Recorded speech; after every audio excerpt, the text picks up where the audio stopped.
Islamic ocean کے تمام ساتھیوں کو السلام علیکم ورحمۃ اللہ وبرکاتہ۔ راوی کہتے ہیں ہماری ملاقات ایک بزرگ سے ہوئی۔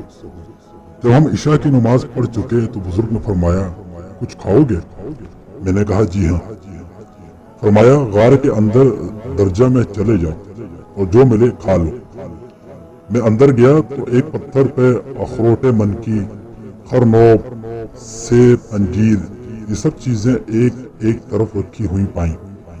میں نے جتنا چاہا ان میں سے کھا لیا۔ رات بھر وہ جاگتے ہی رہے۔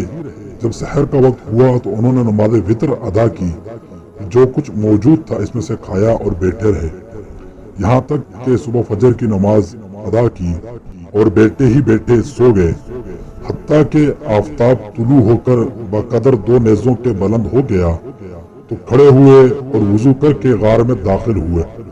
میں نے دریافت کیا یہ میوہ کہاں سے آتا ہے؟ اس سے اچھا تو میں نے کچھ نہیں کھایا۔ فرمایا تم آنکھوں سے دیکھ لو گے۔ اتنے میں ایک پرندہ آیا جس کے دونوں بازو سفید اور سینہ سرخ اور گلا سبز تھا، اور اس کی چونچ میں منکی، پاؤں کے بیچ میں اخروٹ تھے۔ اس نے منکی کو منکی پر اور اخروٹ کو اخروٹ پر رکھا۔ جب اس کے پروں کی آہٹ سنی تو فرمایا تو نے دیکھ لیا؟ میں نے کہا جی ہاں۔ فرمایا یہی پرندہ میرے پاس یہ چیزیں لاتا ہے 30 سال سے۔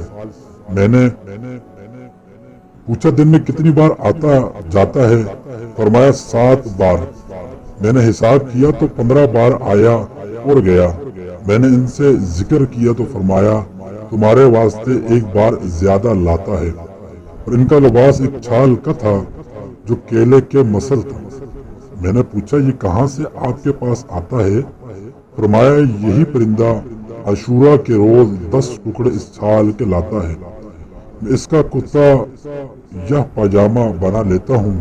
ان کے پاس ایک سوا بھی تھا جس سے وہ چھال سیتے تھے، اور وہی پھٹی پرانی چھال کے ٹکڑے ان کے نیچے بچھے ہوئے تھے۔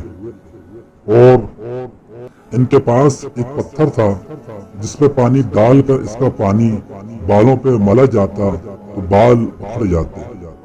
ایک دن میں ان کے پاس بیٹا ہی تھا کہ 7 آدمی ان کے پاس آئے جن کی آنکھیں لمبائی کی جانب پھری ہوئی تھیں اور سرخ تھیں، اور ان کا لباس ان کے بال ہی تھے۔ مجھ سے فارسی میں فرمایا ان سے نہ گھبراؤ، یہ مسلمان جن ہیں۔ ایک نے سورہ طٰہٰ آپ کو سنائی، دوسرے نے سورہ فرقان، اور ایک نے سورہ رحمان کی کچھ آیتیں آپ سے سیکھی۔ پھر وہ چلے گئے۔ میں نے انہیں بعض مرتبہ سجدے میں یہ دعا پڑھتے سنا، اور اس دعا کو آواز سے پڑھتے تھے۔ میں نے کہا آپ نے یہ دعا کس سے سیکھی؟ فرمایا مجھے اس کا الہام کیا گیا۔ ایک رات میں یہ دعا پڑھ رہا تھا کہ میں نے ایک ہاتف کو کہتے سنا جب تم یہ دعا مانگو تو آواز سے یہ دعا مقبول ہے۔ میں ان کے پاس 24 روز تک رہا تو مجھ سے فرمایا اپنا قصہ بیان کر، میرے پاس یہاں کیوں کر پہنچا؟ میں نے قصہ بیان کیا۔ فرمایا اگر تیرا یہ قصہ پہلے معلوم ہوتا تو تجھے اپنے پاس اتنے دنوں نہ رہنے دیتا۔ تو نے اپنے ساتھیوں کو پریشان کیا، انہیں تاخیر کے سبب سے نادامت ہو گئی۔ تمہارا ان کے پاس لوٹ جانا میرے پاس ٹھہرے رہنے سے اچھا ہے۔ میں نے کہا میں راستہ نہیں جانتا۔ آپ خاموش ہو رہے۔ جب زوال کا وقت آیا تو فرمایا اٹھو چلو۔ میں نے کہا مجھے کچھ نصیحتیں کیجیے۔ فرمایا ادب سیکھو اور بھوکا رہنا اختیار کرو۔ مجھے امید ہے تم قوم سے مل جاؤ گے، اور مجھے ایک ہدیہ بھی دیا اور یہ کہا فرمایا تم طواف زیارت کے دن زمزم اور مقام ابراہیم کے درمیان ڈھونڈو ایک شخص ان وفات کا ملے گا، ان سے میرا سلام کہنا اور اپنے واسطے دعا کی خواستگاری کرو۔ پھر وہ مجھے لے کر غار سے باہر نکلا۔ دیکھا تو ایک درندہ غار کے دروازے کے باہر کھڑا ہے۔ اس سے آپ نے کچھ کہا جسے میں نے نہ سمجھا، اور مجھ سے کہا اس کے پیچھے پیچھے چلے جاؤ۔ جب وہ کھڑا ہو جائے تو اپنے سیدھے بائیں طرف دیکھنا، تمہیں راستہ مل جائے گا۔ درندہ تھوڑی دیر میرے آگے چلا، پھر کھڑا ہو گیا۔ جب میں نے اپنی سیدھی جانب نظر کی تو دمشق کی گھاٹی نظر آئی۔ میں دمشق کی جامع مسجد میں گیا تو بعض ساتھیوں سے ملاقات ہوئی، میں نے ان سے قصہ بیان کیا تو ہم سب ان کی تلاش میں نکلے۔ بہت سے آدمی میرے ساتھ ہوئے، چنانچہ ہم اس پہاڑ اور چشمے پہ پہنچے اور 3 دن تک اس غار کو ڈھونڈا مگر اس کا پتہ نہ چلا۔ پھر انہوں نے کہا یہ چیز تم پر ظاہر ہو گئی، تم سے پوشیدہ کی گئی ہے۔ میں ہر سال حج کرتا تھا اور اس شخص کو جس کا اس بزرگ نے پتہ دیا تھا تلاش کرتا تھا، وہ مجھے نہ ملے، حتیٰ کہ 8-10 برس گزر گئے۔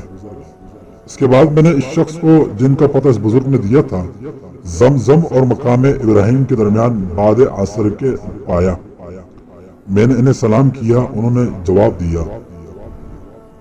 میں نے عرض کیا کہ آپ میرے لیے دعا فرمائیں، انہوں نے میرے واسطے چند دعائیں کی۔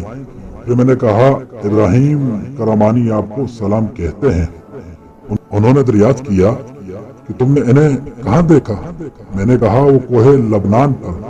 مجھ سے کہا خدا ان پر رحم کرے۔ میں نے کہا کہ ان کی وفات ہو گئی؟ کہا اسی وقت میں نے ان کو ان کے بھائیوں کے ہمراہ غار میں دفن کیا ہے اور ان کی نماز ادا کی ہے۔ جب ہم غسل دیتے تھے تو اس وقت وہ پرندہ جو ان کے لیے میوہ لایا کرتا تھا گر پڑا، اوپر مارتے مارتے مر گیا۔ ہم نے اسے بھی ان کے پاؤں کے پاس دفنا دیا۔ وہ شخص طواف کے واسطے چلے گئے، اس کے بعد میں نے انہیں نہیں دیکھا۔